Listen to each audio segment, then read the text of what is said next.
Been playing too much Diablo. I got that. I got that Diablo in me. Lilith. What's up, sons? It's Blind Run with Son of a Tech once again, and today we have yet another episode of the Crypto Mining Show, your one-stop shop for all cryptocurrency news from the perspective of a cryptocurrency miner. Today we're going to be talking about exchanges, and more exchanges. Exchanges failing. We're going to talk about legality surrounding centralized exchanges and the ability for the IRS and the government as a whole, the SEC, all of them, to get their dirty little hands onto your crypto and take it away from you. Or, take a majority of it away from you, or maybe just a percentage, a very high percentage that from a mining perspective may make it completely unprofitable for you to continue to mine within the United States. Which means you probably got to go somewhere else, which means the economy just gets worse within the United States. Maybe. I don't know. I'm just throwing on a tinfoil hat today. I hope you guys are doing well. Other things that we're going to be talking about is Marathon Digital and their mining of 77% more Bitcoin in May because of some of its software, which is extremely interesting. We're also going to be talking about Bitcoin miners selling their output at the $28,000 level. This is a very important level that we need to be talking about from a mining perspective, because it is going to help you determine what's going to do best for you in your particular situation when negotiating power, etc. We're also going to be talking about more pool closures, and we are going to be talking about, well, some other pool issues going on. So lots of random stuff there to dig into today. Not a lot of mining software releases. In fact, none that I could currently find. If I did miss some, definitely let me know. We have slowed down on that, and it does look like Pepe W has taken over the profitability charts by and large. So this is kind of the trend within the GPU mining market. As far as the ASIC market goes, you may know already, you may not, but it's pretty much taken over by Kaspa at this point.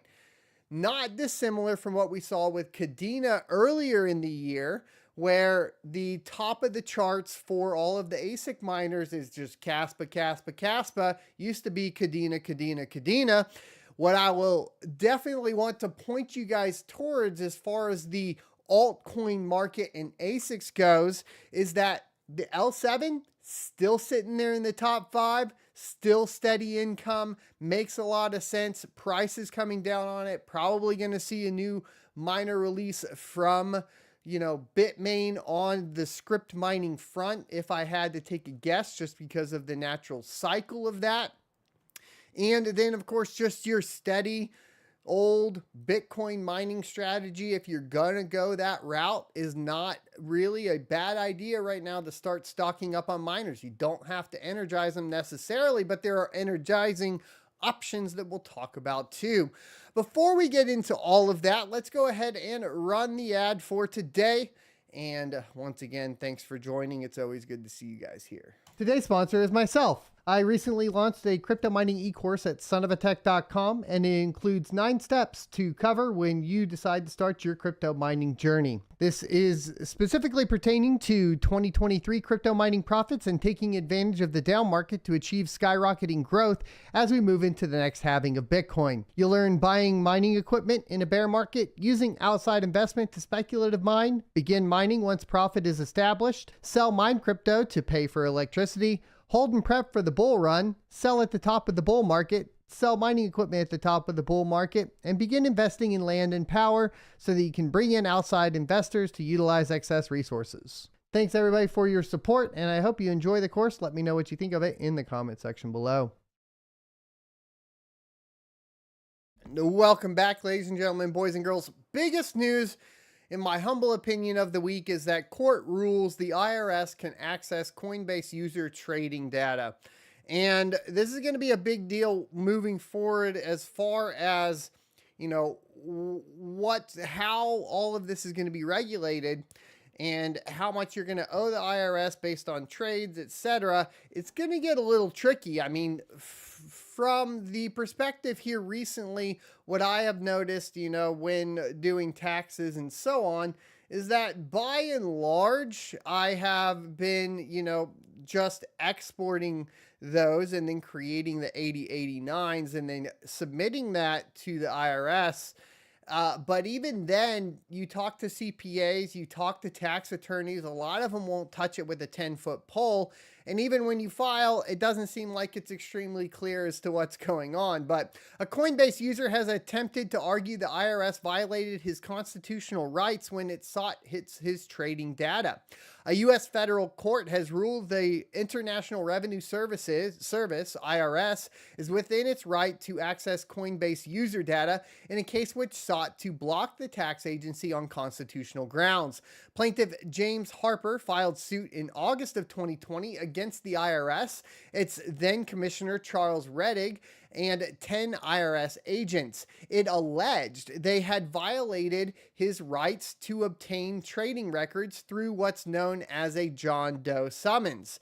John Doe summons is a common tactic used by multiple government agencies. Essentially, it affords the legal right to request a third-party handover data belonging to an individual or group of individuals for tax evasion checks. Now, of course, this is, along the lines, you're going to hear people that are going to argue, invasion of privacy, that sort of thing. What I wanted to really demonstrate here so people understand is when we start talking about services like Ledger, a hardware wallet that's supposed to protect your privacy and so on, that's kind of not going to work if they're implementing these sort of recovery tools and so on based on the identity tied to it. And this is, going to probably be more and more common practice moving forward. The question, of course, is does that align with the fundamentals of cryptocurrency? I think a lot of people, especially Bitcoin maximalists, would argue that it does not, right? The U.S. District Court of New Hampshire, citing a May Supreme Court ruling, said the agency's power afforded to it by Congress meant Harper was not entitled to protections or relief beyond existing checks on the IRS's powers, according to court documents hosted by Law 360. Harper, who maintained his innocence, had previously attempted to argue that such a request for his internal Coinbase trading records violated his Fourth and Fifth Amendment rights. An early-era crypto trader and former in-house legal consultant for the Bitcoin Foundation, Harper filed an amicus brief in 2016, fighting against the agency's initial request for Coinbase to hand over all user trading records. Despite ignoring requests from the agency, Coinbase was reportedly forced to hand over some of its largest users' information, including Harper's, following a separate summons against the Delaware Registered Exchange a year later. Harper later appealed and was granted the right to sue the IRS in the First Circuit last year. The IRS alleged Harper had failed to adequately declare his crypto trades in 2013 and 2014, prompting action from the agency against him and others. Since 2016, the agency has been using John Doe summons for digital asset enforcement efforts. In August of 2022, a California federal court granted an order allowing the IRS to issue a John Doe summons to SFOX, a Los Angeles-based crypto prime broker. The order sought data on U.S. taxpayers who, between 2016 and 2021, conducted crypto transactions valued at least $20,000 with or via the SFOX platform.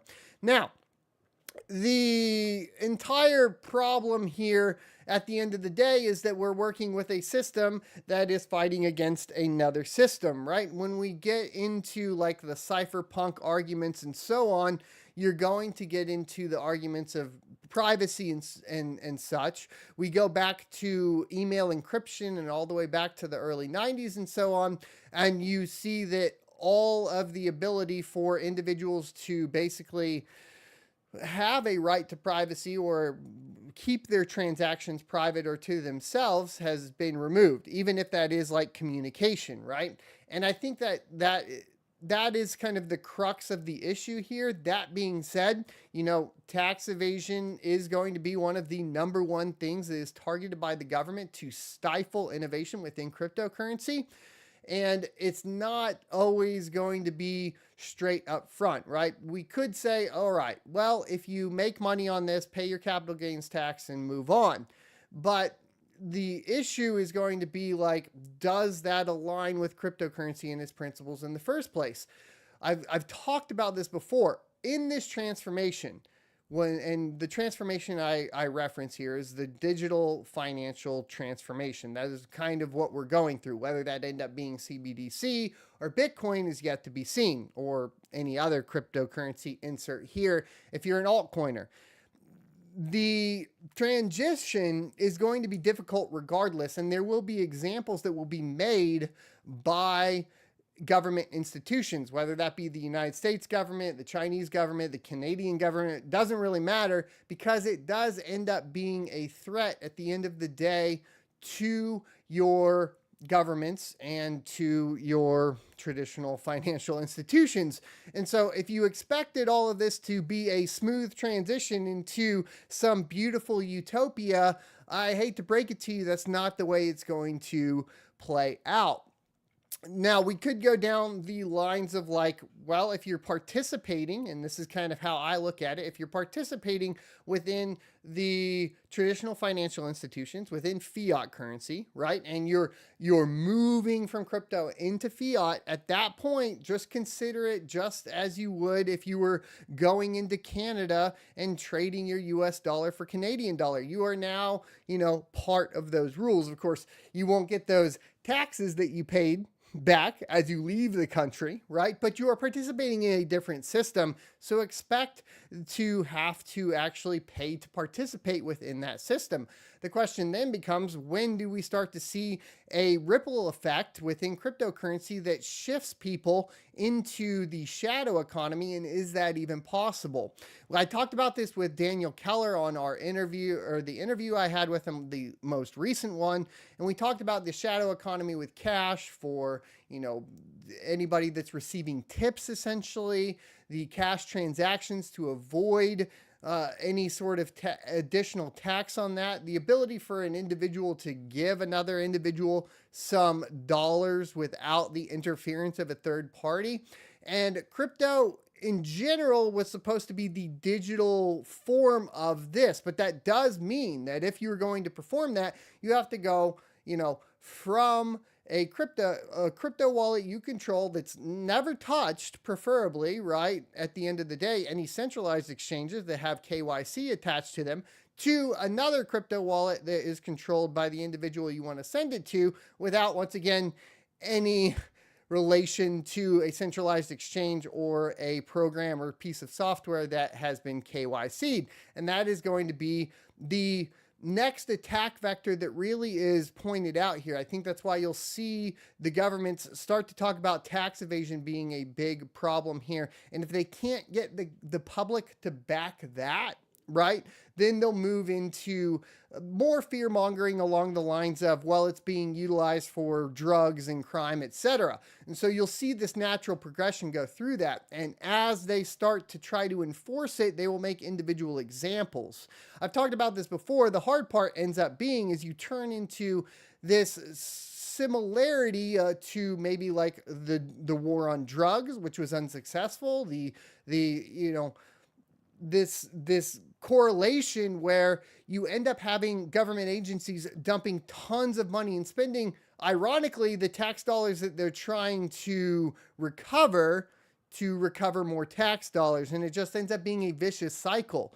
All meanwhile, taking care of their own pockets by printing more and more cash in US dollar and devaluing the money that you've worked hard for in hopes that you could secure your future in some form or fashion for when you retire or for future generations, etc.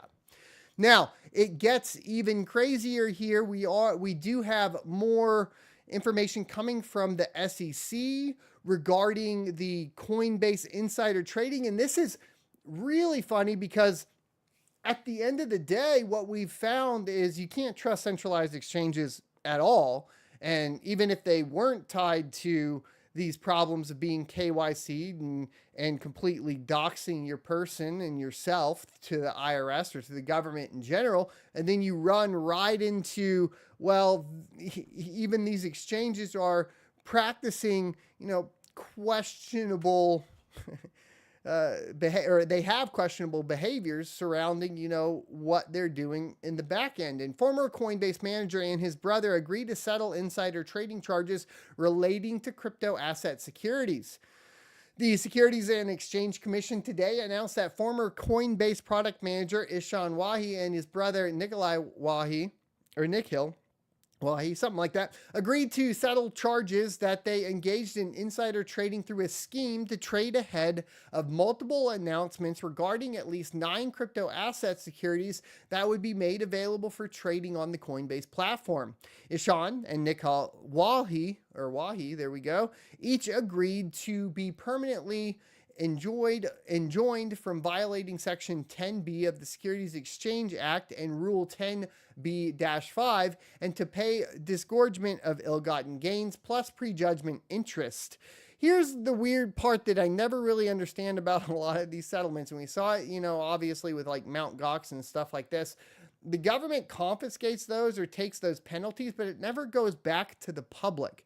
Now, of course, this is a little bit different than purely shutting down something like Mt. Gox and confiscating other people's actual cryptocurrency that was on the platform and then selling it back to them later on down the line, which is what happened here recently, and liquidating that, and the end user never getting anything, right? This is more like taking a fine for manipulation, but once again, that doesn't go back into the pockets of the people that it actually affected or hurt, right? The people that were getting dumped on when that coin was listed on Coinbase. It's wild, right? The only beneficiaries of this is like the SEC at the end of the day. The Wahi brothers' assets in the criminal action, if approved by the court, and the SEC determined not to seek civil penalties in light of the Wahi brothers' prison sentences. The SEC's complaint, filed on July 21st of 2022 in the U.S. District Court of the Western District of Washington, alleged that while employed at Coinbase, Ishan Wahi helped to coordinate the platform's public listing announcements that included what crypto assets would be made available for trading.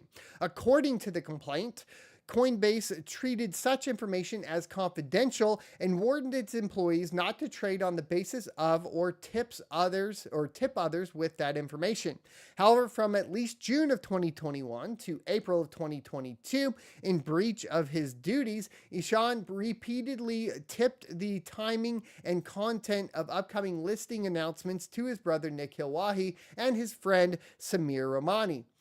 Ahead of those announcements, which usually resulted in an increase in the assets' prices, Nikhil and Ramani allegedly purchased at least 25 crypto assets, at least 9 of which were securities, and then typically sold them shortly after the announcements for a profit. The Wahi brothers agreed as part of the settlement not to deny the SEC's allegations. Quote, while the technologies at issue in this case may be new, the conduct is not. We allege that Ishan and Nikhil respectively tipped and traded securities based on material non-public information, and that's insider trading, pure and simple, said Gurbir Grewal, there we go, director of the SEC's Division of Enforcement.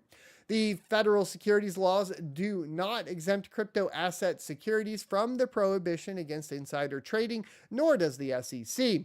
I am grateful to the SEC staff for successfully working to resolve this matter. Subject to court approval, Ishan and Nikhil consented to the entry of final judgments that permanently enjoin them from violating Section 10B of the Securities Exchange Act of 1934 and Rule 10B-5 thereunder.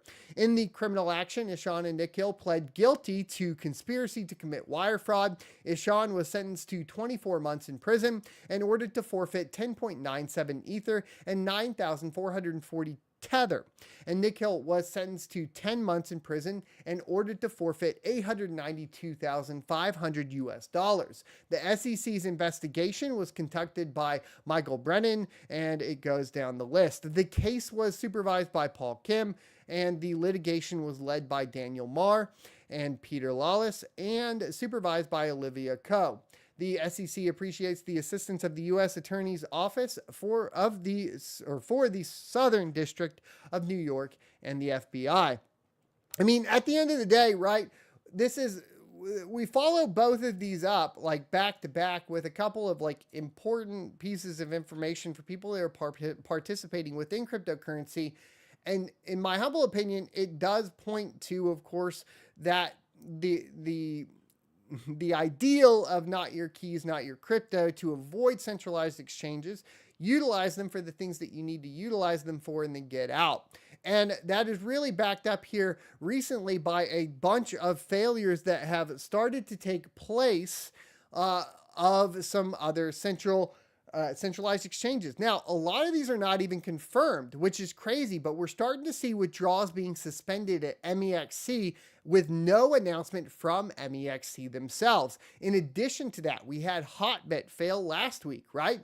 And then STEX is now about to shut down as well. So we're having a ton of centralized exchanges shut down and get liquidated. This was thought to be something that was primarily seen at the beginning of this bear run when we saw collapses of like FTX and so on. But now we're starting to see that contagion drift over into the rest of the market. And from a US perspective, you really get stuck with only a couple of exchanges that don't provide a lot of different cryptocurrencies.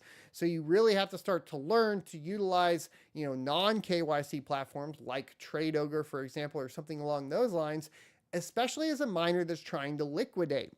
The other option for miners, of course, here that you may want to pay attention to is mining the things like Zerg Pool or Unminable or even NiceHash to get paid out in something that is supported. However, all of those options also have their problems and issues that come along with it, right? So it can be a tricky position to be in, especially if you're trying to liquidate for paying for power, etc. So maybe you just want to move into Bitcoin. I don't know. I'd like to hear your thoughts and opinions in the comment section below, as well as the live chat. I did have a couple other thoughts here surrounding this as far as centralized exchanges go, and just pointing out the amount of manipulation within cryptocurrency as a whole, right? We have manipulation on the proof of work side, on the FPGA side of things for mining and restriction to bit streams and the old pump and dump, right, where they pump the price of the coin up, dump the hardware, dump the coin after they've sold the hardware, move on. We also see this with Bitmain. We saw that most recently with Kadena. We'll start to see it with other coins once again. It just kind of is the way they perform that. So you already have that manipulation going on there. So not everything is as it seems on the front, right? You also have this other problem of like each coin community trying to encourage more people to buy in, but really it just ends up being a Ponzi scheme, I suppose. Really, as I get further and further into cryptocurrency, everything just appears to be a Ponzi, including the US dollar. So it's not just, the cryptocurrency itself. And the only way to really combat that is with, the amount of power availability you have and the amount of power hash rate that you have. And I think that, and I think that has to go along the lines of established cryptocurrencies to protect yourself. But then we see the manipulation on, of course, the exchange side. We've seen a ton of manipulation on kaspa for MEXC. We've seen it on for kaspa on KuCoin. A lot of this, though, can just be exacerbated by the users enabling trading bots or utilizing trade bot services, utilizing leverage, all of this sort of stuff. So it's not like you can point it directly at a single individual, right, or a single company, but all of this manipulation is almost just compounded as a whole across the collective, right? It's not a single point of failure that you can point at and say, well, if we fix this, then we fix the world, right? It's like when you see, it's a nice idea, right? People always say like Bitcoin fixes this or fix the money, fix the world. It's like, well, I like your idea. I think it's a step in the proper direction, but if we're being completely honest, it's clearly not a fix, right? Let's move into mining news though. Marathon Digital mined 77% more Bitcoin in May with the help of its software. The spike in Bitcoin mining is likely due to its mining machines producing at higher capacity than in April. Bitcoin miner Marathon Digital Holdings mined 1,245 Bitcoin in May, up 77% from previous month, with the help of its proprietary software. Quote, the increased production was due to an increased hash rate and significant increase in transaction fees. Now, that's not purely just their software. This software that they're referring to is going to be surrounding ordinals, right? You do have access to a little bit of this ordinal stuff on certain mining pools. If you are going to be mining Bitcoin, make sure that you do the research so that you can participate within that. But what we're seeing on the Bitcoin side right now is what we saw with Ethereum back when it was GPU mineable. Essentially, with the ordinals coming into play, essentially NFTs on Bitcoin, you see a spike in the actual transaction fees. Now, this is going to get really interesting as well, because if we talk about Bitcoin in particular, where we reference Bitcoin and the halving cycle as the main driving indicator behind our halving cycles and the bear market to bull run. And what I want you to think about here, though, is what breaks Bitcoin into the macro cycle, okay? So people talk about the halving cycle and then breaking into the macro cycle. Breaking into the macro cycle, overall, right, and stabilizing the price of Bitcoin comes along by most indicators of when the transaction fees begin to meet the actual block reward of Bitcoin. So as opposed to before, where it looked like we had another 12 years of this traditional halving cycle that we've seen for the past 12 years, with the introduction of ordinals and the increase in transaction fees, this could be shifted dramatically earlier than originally anticipated, meaning that we could see the actual halving cycle begin to end sooner than later as the fees begin to come up to meet the actual transaction or the actual block reward, right? So your transaction fees come up. We have the halving coming up. We're going to go from the 6.5 to the 3.25. I might have got that wrong. Maybe it's 6.25 to 3.14. I think actually. Anyways, so we go from 6 to 3 Bitcoin on the block reward. If our fees per block start to come up to 3, then we start to actually have a reversal or a lessening of the actual effect of the halving on the network, right? So it means that you have miners making more Bitcoin, which means they can sell more Bitcoin at a lower price because they're getting more Bitcoin, which means we start to steady out the price of Bitcoin as a whole. And this is the trend that we're starting to see with ordinals introduction, which this accounted for approximately 11.8% of the total Bitcoin we earned in the last month, CEO Fred Thiel said in a press release on Friday. The miner also increased its operational computing power by 9% to 15.2 exahash a second, according to the statement. Thiel attributed the majority of the increase to Marathon's proprietary software in an interview with CoinDesk TV on Friday. The software gives Marathon the, quote, ability to control the outputs of the machines, the uptime of the machines, scaling up and down the hash rate of the machines, end quote, he said. Marathon operates its own mining pool, which means that there can be fluctuations in Bitcoin production to the expected value, said Ethan Vera, Chief Operating Officer at mining services firm Luxor Technologies. In early May, miners saw an uptick in revenues thanks to higher transaction fees due to the popularity of ordinals. The protocol enabled added functionality to the Bitcoin blockchain, such as non-fungible tokens and meme coins, driving up demand for block space. As a result, fees miners rake in for processing transactions surpassed block rewards in early May. And this, my friends, is actually extremely interesting because this directly, once again, it affects the price to mint a Bitcoin, starts to actually not matter as much because now we're talking about transactions on the network. Newly minted Bitcoin will not be as impactful, because it's not a bulk majority of the fees or of the reward, as the fees will be. And this is where I think we start to see a shift in the way Bitcoin reacts to the halving. Ordinal significantly helped large-scale miners like Marathon, said Vera. The 77% increase in Marathon's May Bitcoin production could likely be attributed to the fact that it wasn't running its machines at full capacity during April, such that it potentially had a lot of room to increase its production in the following month. In fact, the miner said in April that its monthly 15% decrease in Bitcoin production was due to increased difficulty on the network, luck, and to a lesser extent, curtailment activity. Now, for the uninitiated here, curtailment's going to reference the process in which Bitcoin miners turn off machines or lower the hash rate and thereby the power consumption in return for a kickback from whatever power company they are working with, right? So they curtail, and then the power company says, thanks for providing this power back to the grid. Here's some payment for that power that you've provided back to the grid. It's cheaper for the power company to do that than it is for the power company to go on the spot market and buy more power. And we've talked about this in great detail in the past, so go check out that video if you want more information on curtailment and the details.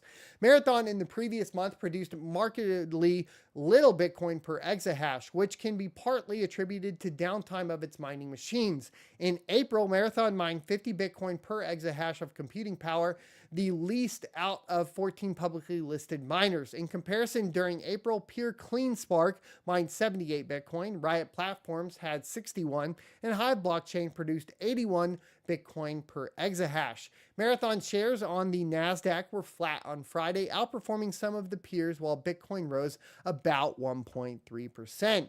And we have more Bitcoin mining news as well. But before we get into it, I'm going to get a sip of the water.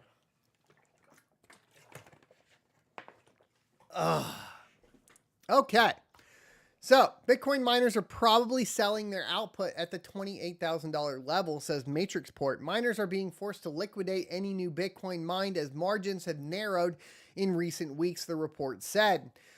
Bitcoin is experiencing selling pressure at the $28,000 price level, and miners may be responsible.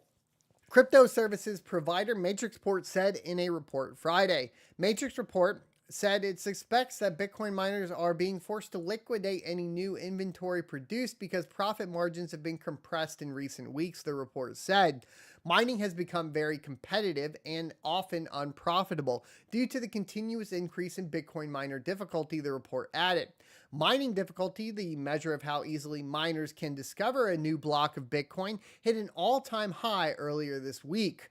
Quote, at the current input cost and potential output revenue expectations, most of the machines produced before 2022 appear to be unprofitable, end quote, wrote Marcus Thielen, head of research. This is also why here recently you've started to see the S19s, which is what they're referring here to, or by and large, right, start to hit the market at extremely low cost, right? If you're buying in bulk, you can get them really, really, really cheap. We're starting to get closer to that $10 per terahash mark in the bulk range. And even when we start to look at the single unit prices, we're starting to see lower and lower prices. Not quite like crazy. I think the best that I've seen is somewhere between $15 to $18 per terahash if you're just buying a single unit.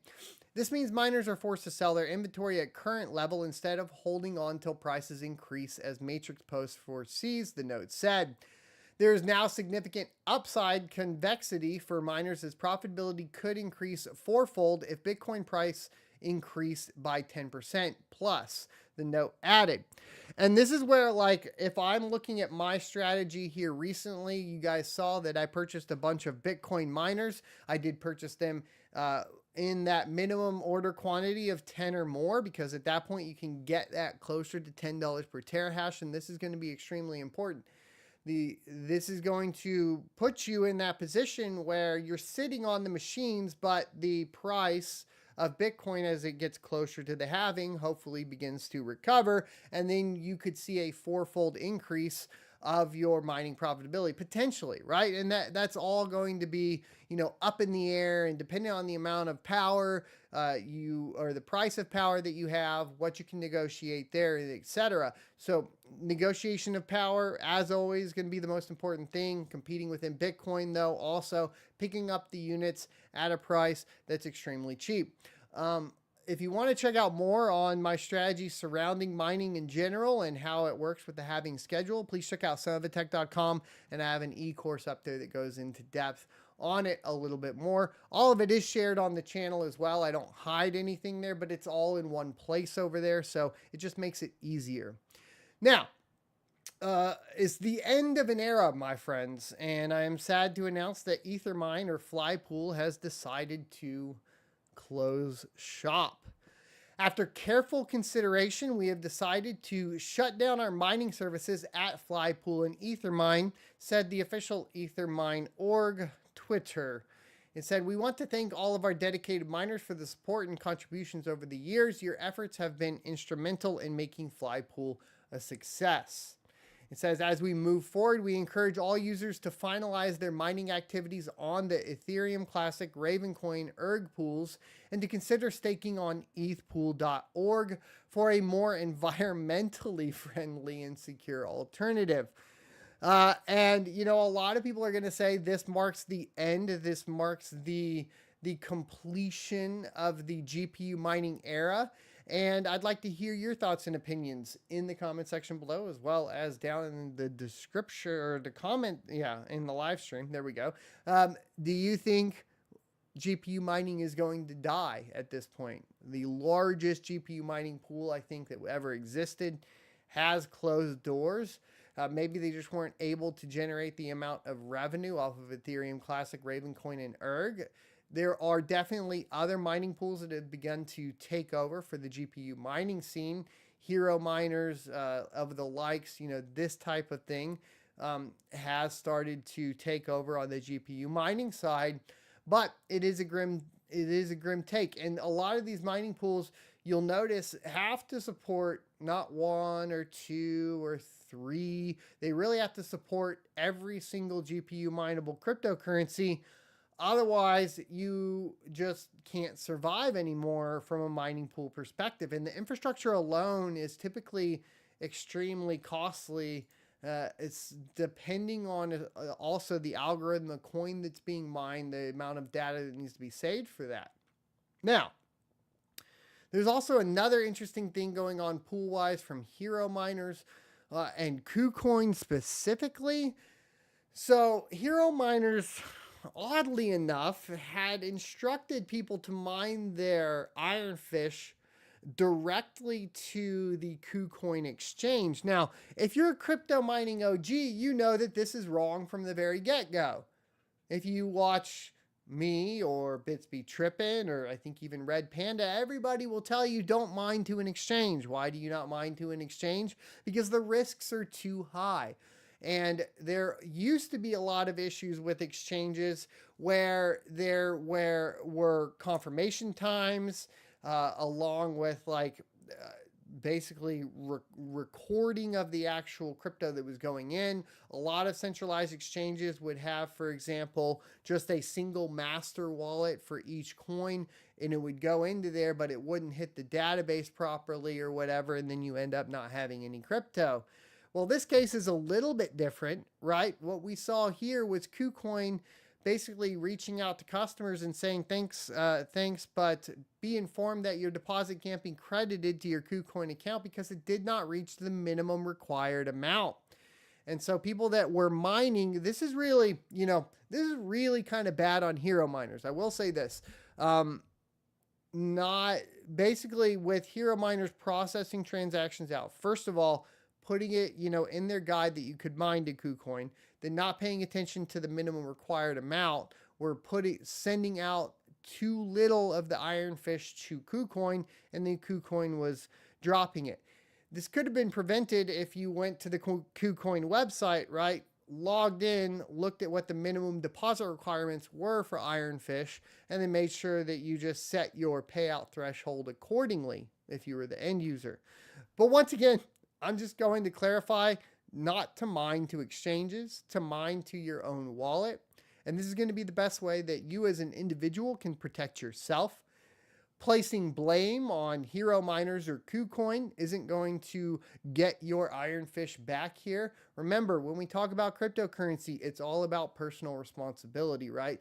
With great power comes great responsibility. Spider-Man there, just remember that. That is everything surrounding crypto these days.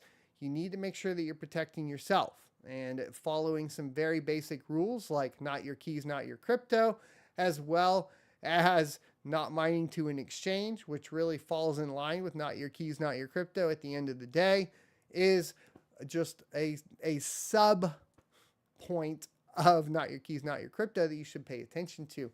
So protect yourself, make sure that you are responsibly mining and responsibly supporting the networks too, right? It's going to get more and more difficult, though, I think, as more mining pools do begin to turn off, to maintain some sort of decentralization per coin. If you see like hero miners starting to take over on a coin, consider mining just for the health of the network to another one if you are a fan of that coin or that network, you know. The problem here being, of course, that a lot of miners are just mining for profitability, so they don't look at that, and then they wonder, well, why was this project not successful, or why was it under attack, etc., etc. There is some hope at the end, or some light at the end of the tunnel. There we go, hope at the end of the tunnel when talking about this new transition that we've seen sparked on by kaspa with BlockDAG, etc., where it might not be as necessary to have individual pools. It may be a lot easier for people to solo mine just by the way of the innovation within the blockchain space that we're seeing on these new coins like kaspa, for example. And as that changes and people start to see that they can be profitable not mining to a pool and building their own nodes, that may become a trend that is a little bit better. A lot of this was hoped to be resolved, you know, back in the day with things like peer-to-pool that was going to resolve this, but it really never caught fire. And unfortunately, because of ordinals, etc., on the Bitcoin side of things, we're going back to a more centralized platform for mining pools. Reason being is that a lot of the implementation for the fees on the back end can be negotiated off-chain, etc., and can be enabled on one pool and not another pool, and so on. So there is, you know, I think when people do bring up concerns surrounding ordinals kind of breaking the fundamentals of Bitcoin, I think there's something there. Now, as always, with these types of things, it's going to just need innovation to be resolved, and we'll just have to see how the space innovates surrounding it. Now, let's get into mining profitability. I am not mining, really. I have Bitcoin miners plugged in right now, and they are plugged in essentially just to test. They'll get shut down this week, and then I have another batch to test or whatever. I actually have one offline I need to go check on. I have decided to not spend a lot of time at the farm because I think it's impacting my health, or part of the reason. You know, sleeping in there with all the noise, etc., has not been extremely healthy for me. So it's going to be a little weird. I'm going to have to figure it out. We'll try to figure it out and get you guys all that information as I move forward. Just bear with me. I can talk a little bit about more of that, I guess, after the stream. So we're mining with whatever 650 terahash a second right now on Luxor, and that revenue wise is what, past 24 hours is whatever this is. We could do BTC to USD. It's not profitable at the current power rate, you know, well, depending on when you sell it and all of that. So it says $5, which isn't right because I know I got to pay out for, oh, that's one miner. My bad. I was like, that's not right. That's not right at all. There we go. Mine, 24-hour interval, mine revenue, Bing, bang, boom. The witch is dead. $44.93. There you go. Cooking with peanut oil, my friends. As I stated at the beginning of the show, Pepe W has taken over the profitability charts on hashrate.no, even at 13 cents a kilowatt hour, showing profitable. You know, a lot of these cards are extremely expensive, though, including the 4070, the 4060 Ti, the 4070 Ti, the 4080, and 4090. Your ROIs are pushed out quite a bit, but of course, now is the time for accumulation of hardware. If you're deciding to go the GPU route, you know, start one at a time and take it safe and don't go into debt doing it, right? That sort of thing. But be prepared for this to start to recover as we get closer and closer to the halving of Bitcoin next year in 2024. And hopefully we'll start to see some of it recover. There isn't that big winner popping out within the GPU mining space, right? We're already starting to see Bitstream rumors for things like Radiant, which were profitable. Things like Ironfish, we're starting to see Bitstream rumors for. So these are going to, you know, these coins will move off of GPUs. Alephium will be another one because of the way that it's Blake 3 along with Ironfish. And the coins that are being left behind aren't really the big movers and shakers from a GPU mining perspective, right? You got Dynex, which there's some hope for. You got Flux, which probably has the most notoriety surrounding a GPU mineable coin right now. And with their move into proof of useful work will hopefully be beneficial. But I mean, at the same time, if we're talking about that, we're talking about a complete restructuring of your infrastructure for GPU mining proof of useful work, right?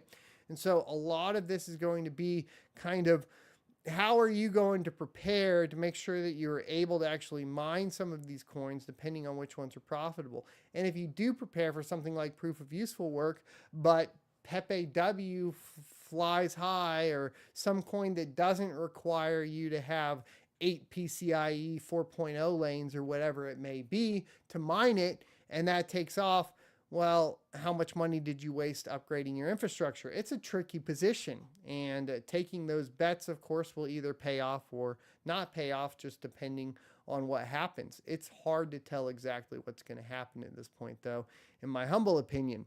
Or Ergo could be one, right, from a GPU mining perspective. Oddly enough, a lot of the pools that were supporting Ergo are kind of shutting down. I did want to take a look at that, actually. This was something that was brought to my attention, so let's go look at that really quickly. Yeah, so all these are... I mean, 2 Miners is still up, right? Hero Miners is still up. Flypool is still up.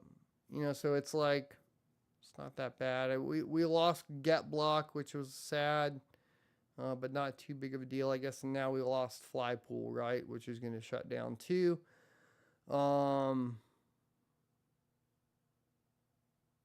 But not crazy. Oh, was it F2 Pool that shut down? Yeah, F2 Pool shut down. That was a big one. Okay. I was trying to remember what the other big one was that shut down. There, Ergo. All right. And then taking a look at ASIC miner profitability. Antminer KS3 for the August 2023 launch is showing $2,176 US per day. That does mean that you have to, I mean, in my humble opinion, that won't be realistic. You'll have to see an adjustment either on the difficulty of the network side or a price. It will more than likely be a combination of the two, both difficulty and price. And then we'll kind of see how that plays out and what that turns into. By all accounts, this will be one of the largest ASIC releases for an altcoin that we've seen from Bitmain, outpacing even that of Kadena. So it should be interesting to see how that affects the network as well. Just the amount of hash rate coming onto it. It's supposed to handle... As far as I understand, kaspa is supposed to handle that transition fine without too many issues as far as speeding up the network or the blocks.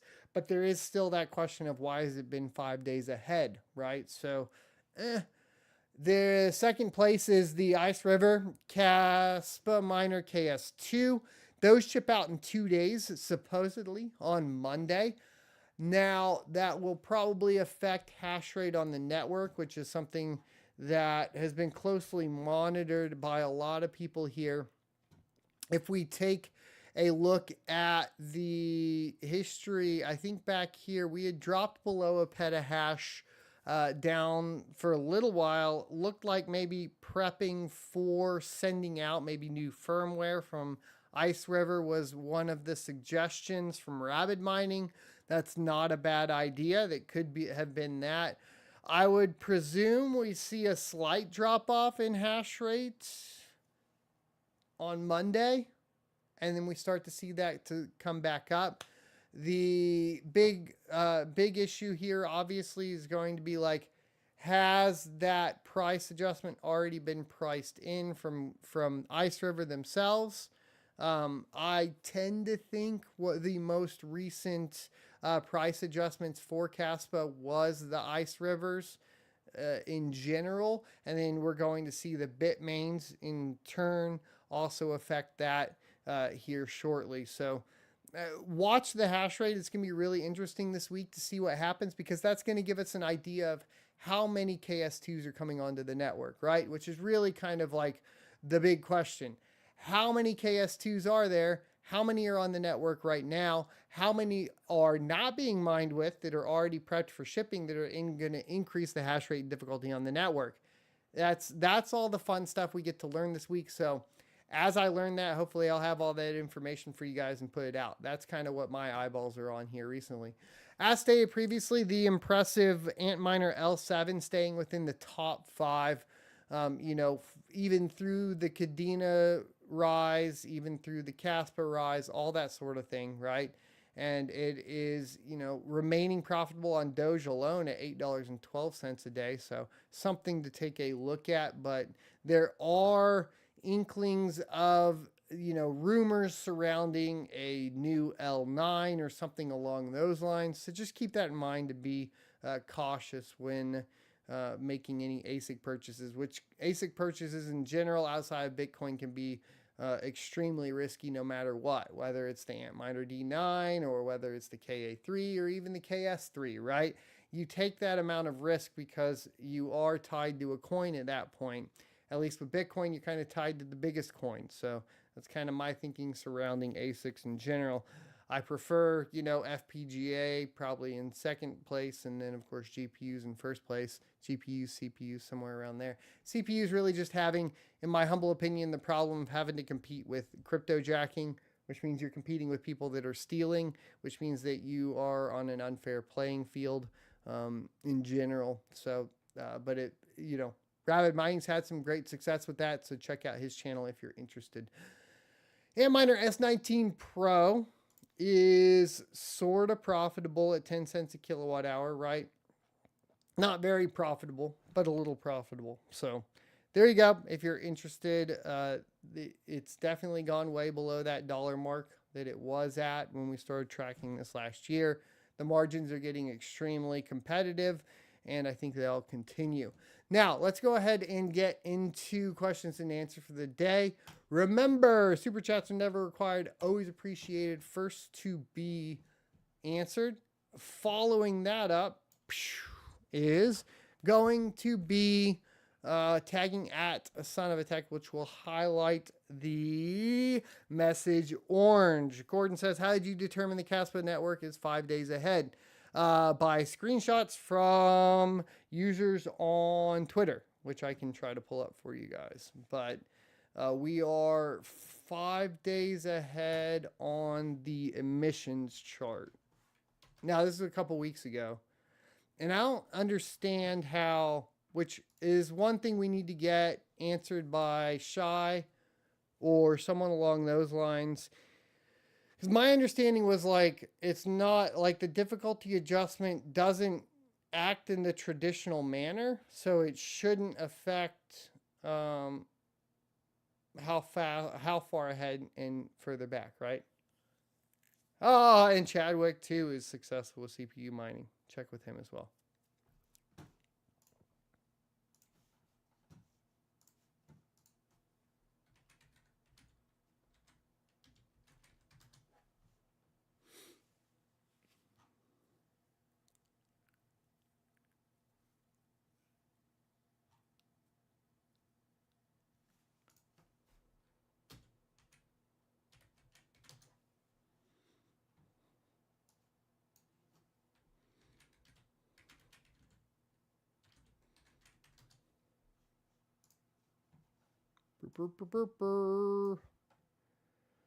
Spitfire says, that's Tech. What did you mean with hijacking an unfair play field? So it's cryptojacking, it's what it's called. Essentially, how it functions, and I mean, like, if you work in like the data center space or infrastructure or anything along those lines, what happens is people essentially inject malware onto hosts within like server rooms and onto individual VMs or whatever it may be, and mine the CPU mineable coins with those things like Monero, etc. And in this manner, they're basically stealing power, and also not having to pay for the CPUs. So you are competing with people that don't have any overhead because they're essentially stealing that CPU power, right?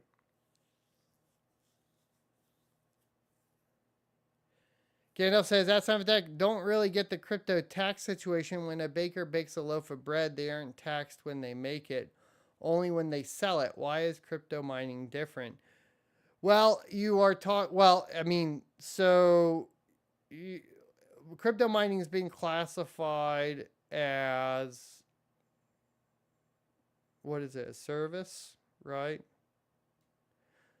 So if you, it's a, I mean, it's a mintable product, right? That's what they say.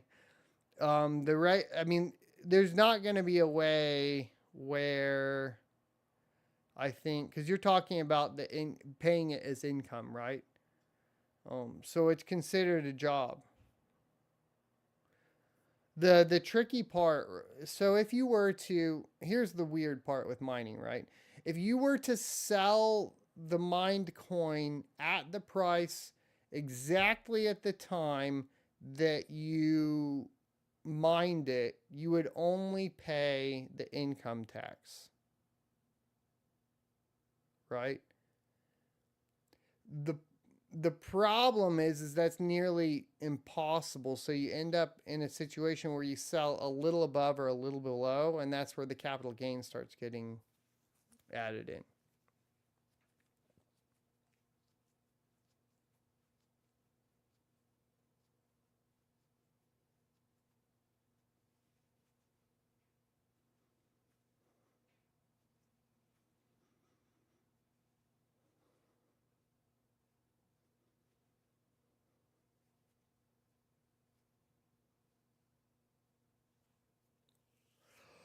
All right, ladies and gentlemen, boys and girls, I'm going to get on to Diablo. I'll be streaming that over on twitch.tv/blindrun. If you guys want to come hang out over there, I will get you that information now. And we can chat more about crypto and whatever else. I'm playing Hardcore Barbarian. Thanks, everybody, for hanging out. We'll be over there in just a little bit. You can carry over the capital loss, yes, but, you know, I think if you have a real bad year, it doesn't help a lot if you are paying 50%, 15% on the day you mined it. So let's say, just for fun, real quick, let's say you mined $100. You pay the 15% or whatever the tax. Like, let's just say 15%. It's 30%. It depends. There's a lot of other stuff that goes into it, but like let's make it really simple, right? Let's say you mine it at $100, whatever it is. You have to pay the 15% or the $15 on that. But let's say the price of the crypto goes down to whatever, $15. You sell it at $15 to pay that $15, but you should be able to write off. You should be able to write that off, right? At the end of the day. But the problem is now you've lost more than you can write off, and you owe more than you can write off. So you end up owing more than you have, right? That's the problem with crypto. Like, if you mined a bunch in 2021, you're paying that income tax on a price that's higher, and now you've lost a bunch. but you can only write off 3,000. So like, what if you lost $100,000 and you can carry over 3,000 indefinitely for the rest of your life, but you still owe the IRS like a butt ton of money, right? That's basically the problem that ends up happening.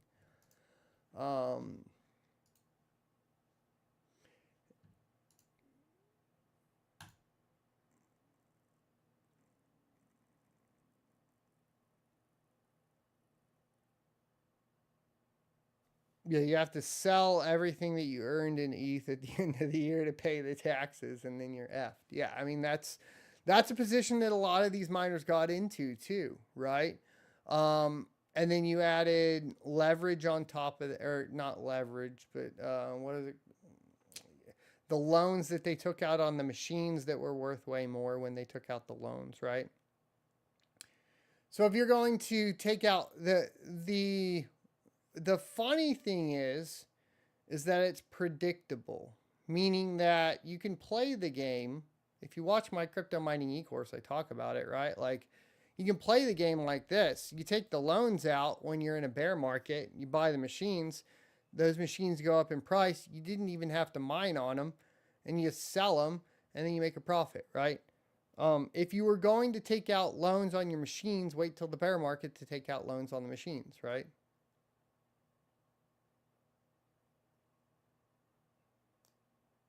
Yeah, you just got to do that. I'm going to pay you $5 this month kind of thing, Gary. I got nothing. IRS, I got nothing. Being levered with the IRS just to hold your Bitcoin. Ridiculous. All right, ladies and gentlemen, boys and girls, I will